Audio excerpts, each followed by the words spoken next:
So ಇವತ್ತು chat G P T ಜೊತೆ ಯಾವ ಸಹಾಯವನ್ನು ಪಡೆಯಬಹುದು ಅಂತ ನೋಡುವ. ಮೊದಲನೇದಾಗಿ ನಾನು ಇದಕ್ಕೆ ಮಾತಾಡಲಿಕ್ಕೆ ಸ್ಟಾರ್ಟ್ ಮಾಡ್ತೇನೆ ಚಾಟ್ ಜಿ ಪಿ ಟಿ ಜೊತೆಗೆ.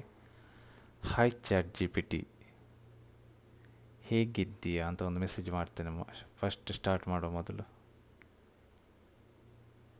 ಹೇಗಿದ್ದೀಯಾ ನೀನು? ಓಕೆ, ಇದಕ್ಕೆ ಆನ್ಸರ್ ಏನು ಕೊಡ್ತದೆ ನೋಡುವ. ನಾನು ಚೆನ್ನಾಗಿದ್ದೇನೆ. ಓಕೆ, ಆನ್ಸರ್ ಬಂತು. ನಾನು ಚೆನ್ನಾಗಿದ್ದೇನೆ, ಧನ್ಯವಾದಗಳು ಕೇಳಿದ್ದಕ್ಕೆ. ನೀನು ರಿಟರ್ನ್ ಕ್ವಶನ್ ಕೂಡ ಕೇಳ್ತಿದ್ದೆ, ನೀನು ಹೇಗಿದ್ದೀಯಾ ಅಂತ. ನೀನು ಹೇಗಿದ್ದೀಯಾ? ಓಕೆ, ಅದಕ್ಕೆ ಆನ್ಸರ್ ಮಾಡೋದು ಬೇಡ, ಜಸ್ಟ್ ನನ್ನ ಈಗ ಪ್ರಶ್ನೆಗೆ ಬರುವ. ನನಗೆ ಕನ್ನಡದಲ್ಲಿ, ಓಕೆ ನನ್ನ ಪ್ರಶ್ನೆ ಟೈಪ್ ಮಾಡ್ತೇನೆ ಕನ್ನಡದಲ್ಲಿ.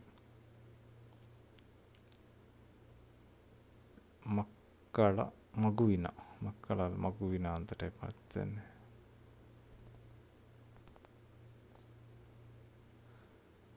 ಮಗುವಿನ ಹೊಸ ಹೆಸರು ಹೇಳು ಅಂತ ಟೈಪ್ ಮಾಡುವ. ಒಂದು 10 ಕನ್ನಡದಲ್ಲಿ 10 ಮಕ್ಕಳ ಒಂದು ಮಕ್ಕಳ ಹೆಸರೇನು ಅಂತ ನೋಡುವ. ಹೆಸರೇನು, ಯಾವುದೆಲ್ಲ ಹೆಸರು ಹೇಳ್ತದೆ ನೋಡುವ ಚಾಟ್ ಜಿ ಪಿ ಟಿ.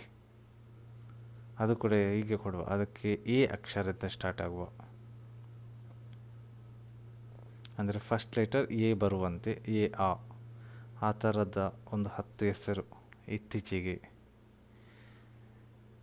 ಹೆಚ್ಚು ಚಾಲ್ತಿಯಲ್ಲಿರುವ ಅಂಥ ಒಂದು ಹೆಸರು ಹೇಳ್ಬೋದು ನೋಡುವ.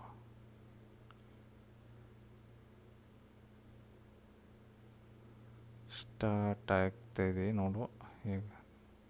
ಓಕೆ, ಆಲ್ರೆಡಿ 10 ಹೆಸರು ಬಂತು. ಆರವ್, ಏನಿದೆ, ಅಹನ, ಆರೋಹಿ, ಆದ್ಯ,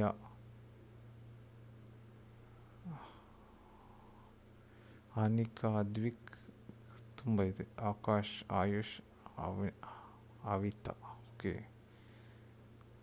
ಅಂದರೆ 2 ಗಂಡು ಮತ್ತು ಹೆಣ್ಣು ಇಬ್ಬರದ್ದು ಕೂಡ ಇಲ್ಲಿ ಹೆಸರು ಬರ್ತಿದೆ.